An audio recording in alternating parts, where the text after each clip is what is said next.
Maselavu yafuuka mufere era mmwe mwina abali eyo nga mumwesiga akina batwala mu basawo baganda simanya tugende bakujjeko ebisiraani simanya nze nagenda musawo omuganda nampa emikisa yene emmotoka gyenvuga n'ebintu ebirala mugenda kutomera ate era mu ekyo mufunemu n'ebizibu ebisingaawo. Njagala okubaako kye mbabuuza nti gwe wali olabyeko omuntu akulumirirwa nga talina kigendererwa mu mbeera gye twalabangamu Laavu Mase, mu mbeera ey'okweyisa ng'omugwagwa, mu mbeera ey'okuyoolanga ebicupa, okukwata ka brush akanaza toilet ye nakasenyesa amannyo n'ebintuntu ebirala okulira mu toilet, okujja mu engoye ne yeebamba n'atulaga ebitundu by'ekyama, okuwemula nga kwotadde n'okuvuma nnyina okumuyita omulambo era n'asaba n'abantu bw'aba asobola okutta nnyina nga kikkirizibwa amutte. So omuntu ng'oyo ku bintu byazze ng'akola tosobola kuŋŋamba nti ye muntu y'omu asobola okufuna waakutuuza abeere ng'akubulira ebintu ebisobola okugattako unless nga mu abantu nga mmwe temukula oba si kyo nga n'obwongo mubukozesa mpola. Tugenda kuba nga tutambulamuko phases by phases nga tubayisaako mu mbeera z'abantu abamu be mutalina kwesiga oba oli awo kijja kyusa obulamu bwo. Yenze Sheila Adita sikoowa kubenjanjulira olw'ensonga nti bulijjo buli ndakiika enfuna abantu abapya abanyeeyongerako abamu ku mmwe mundabire ne mugamba omuwala oyo bannange gundi oyo yaani. Yenze Sheila Adita bw'oba obadde nga onfollowing ebbanga lino lyonna okoze ekintu kirungi atannaba kubanga otufollowinga kikola olunaku olwaleero okyalina omukisa naawe neekuumiddeko Katonda ajja kuwa ekyo ky'osinga okwagala. Waneeno ku mikutu egyange giba gya kusomesa giba gya kweyagaliza tuli ku women empowerment kwebeererawo nga ffe abaana ab'obuwala kulaba biki bye tulina okukola ne bye tutalina kukola teekako n'okugenda n'ebyo ebitutwala mu maaso ng'ebituleka emabega tubirekawa tubireka mabega. Ate era nga nnyongera okubajjukiza nti omwana omuwala osobola okubeera ekintu ekyenjawulo mu bulamu nga gwe okyetuusizzaako nga tolinze kitaawo tolinze nnyoko tolinze baaluganda. You can start your own journey n'ogituusa w'olina ogituusa nga tolinayo muntu mabega. Abamu ku mmwe mutugamba with friends you can be someone, with family members you can be someone. Alo mulimu ku mmwe abalina ba family members nga they are well off naye nga tebasobola kukuyamba nga n'emmere tebasobola gikuwa. So bw'oba gwe ekyo osobola okukitegera right now n'otandika ku ssaawa eno osobola okuba omuntu ow'enjawulo. Tugendako mu butambi ka Laavu Mase bwe yavuddeyo owavuddeyo omuwala nkuba kye yamulumiriza okumutwala mu ssabo wabula ebintu ne bitagenda bulungi. Tugenda kukyogerako katusooke twekkaanya akatambi kano tukannyonnyoka ate era tubeere nga tukwogerako mu bujjuvu. Ng'ojja mu inbox yange ng'oyagala omusawo n'otuuke w'omusawo n'akugamba ku mulimo gw'onkolera ssente bwezi tukwate ozimuwe. Bane mutambuze vidiyo eno etuuka ku Laavu Mase owa TikTok. Laavu Mase eyava Saudi Kadaama. Waliwo omukyala eyantukira oluvannyuma lw'okukola vidiyo ya sisita wange ng'alina ekimubbako ssente. Abaana bangi mu komenti mwagamba genda ewa Laavu Mase, abamu ne bagamba Laavu Mase mufere. Byesaafaako kuba simukozesangako era nali simumanyi. Wabula oluvannyuma waliwo omuwala eyajja mu inbox yange n'agamba Laavu Mase oyo omusawo gw'alanga yalina ekizibu n'amwala Laavu Mase osobola okunnyamba ko ye banzibidde obukadde 6 ko yakyo kyangu nnyo ssente zisobola okukomawo. N'amugamba naye olina osasula VIP emitwalo 7,900 mu 10. Omuwala n'akwata ssente n'aziwayo naye omuwala yasooka n'asasula emitwalo 6 n'addako n'asasula emitwalo 19 mu 10 mu kaashi. Bannange Mase oba weewakana nina obujulizi, nina buli kimu, nina audio zo, nina essente kwe bakusindikira. Njagala obeeyo ogambe ensi tewatwala ssente za mwana ate n'otamuyamba. Omwana essaawa eno agamba muddize ssente ze bikome wano eno wagaanyi. Bwe nnakutte essimu n'ekusindikira message waziwuliriza tewazzeemu naye nga bwe nataddeko hello mu ddakiika emu wabadde ozzeemu. Bannange Mase bw'oba gy'oli yamba omwana ono kuba nze eno vidiyo sigikoze nti nkuvuma. Yamba omwana ono omusasule ssente ze kubanga azaagala. Bannange namwenna abali ku neeno nasoose neyena mu inbox ya Laavu Mase vidiyo yaziwuliza teyazzeemu. Mutambuze vidiyo kuba paka ku Laavu Mase abangi b'emitwalo 7,900 mu 10. Omwana agamba ayagala ssente ze wamublookinga.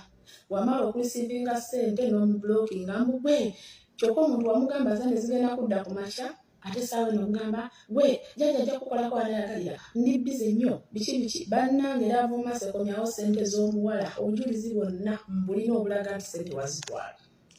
Akukolera omulimu omukyala Kadaama yajja nga ayagala kutta mujja we. Okiwulidde? Ayagala kutta mujja we ne baawa musiraje because nti mbaawe yawasa mukazi mulala.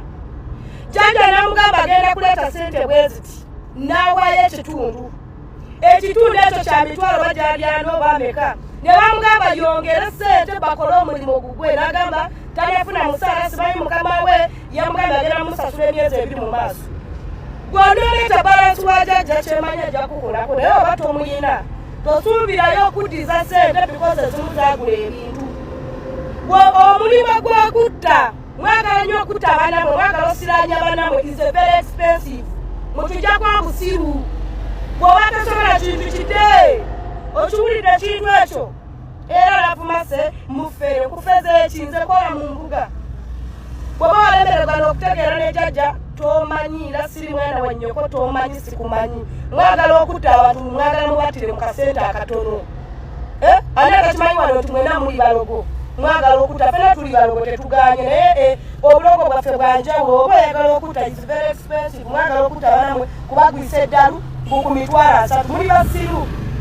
Akatambyako oba wakalaba nga wafuna omukisa akatambyako n'okalaba bw'oba oli mugezi nkimanyi nti obwongo bwo bwabikuka mu ngeri emu oba endala. Akatambyako Lavumase ke yakola kakuyita bankuba kyeyo bonna bonna abali eyo abalala okulaba nti abatwala wa gye balina okufunira ssente. Njagala okubajjukiza nti Maselaavu ye muntu eyagenda ku kyeyo n'amalayo ebbanga n'akomawo nga talina kyayina kambaddiremu. Maselaavu ye muwala ye mother omwana ow'obuwala ayina abaana eyakeera ku makya n'agenda ku kyeyo n'akomawo with nothing nga talina yadde akajiiko ak'ettaka mu ggwanga erya Uganda. Oyo si muntu wakwesiga kubanga kyamulema. How sure are you nti gwe asobola okubaako wakutuusiza? Maselaavu singa si famire yange singa mufu. Yes, ekyo kibaddiramu. Singa si famire yange singa mufu ffe tumuweereredde abaana ffe tumuwadde wasula afunyeeko ku basajja ab'ebbeeyi tumutadde mu kamera ensi emulabye obulamu bwe buildings ate kati ku linnya lye lya buildings kwali mu kuferera abantu. Simanya nze kino simanya leero ntunda motoka era agira alanga basawo Baganda n'ebintuntu ebirala. Kati wano kiri eri gwe omwana ow'obuwala ali eyo kuba mmwe mutera okulanduka temuyina jjane gye mulaga. Oli mwana wa buwala osanze oli alanga eddagala simanya dino lyakufunza n'odduka dino ly'amazzi n'odduka ono muwoomya n'odduka ono simanya mubumbako odduka ate ono waakwokya ng'odduka. Temuyina program ku biki bye mwagala. Okyali munaku nnyo asula mu ssubi. Noonya ssente ez'okujja maama wo mu bwavu nga tonnanoonya muwoomya. Okyali mwana wa buwala.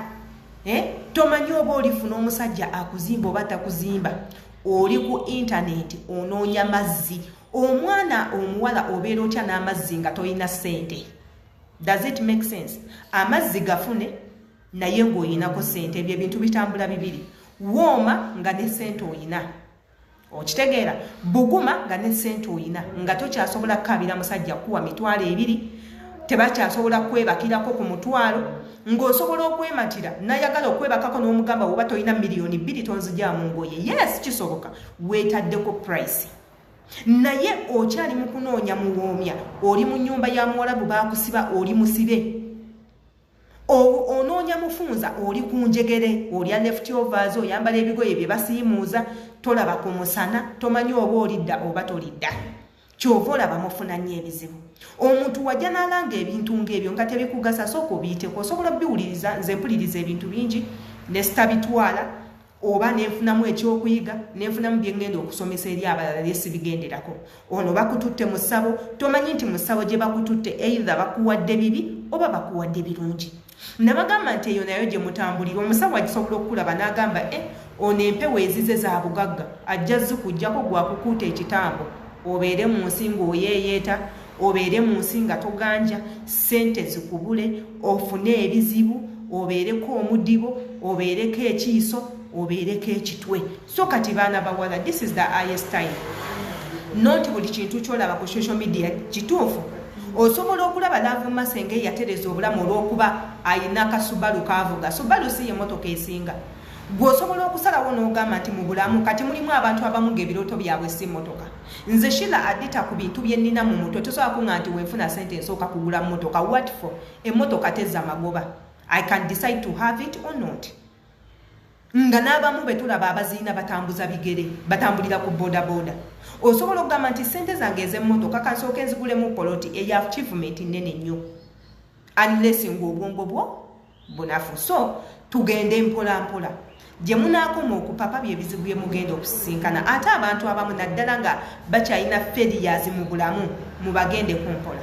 Kansuubira nti nno nakino mukitegedde adakitegedde ojja kunsonyiwa yenze Sheila Adita mbaagala nnyo tusisinkanayo.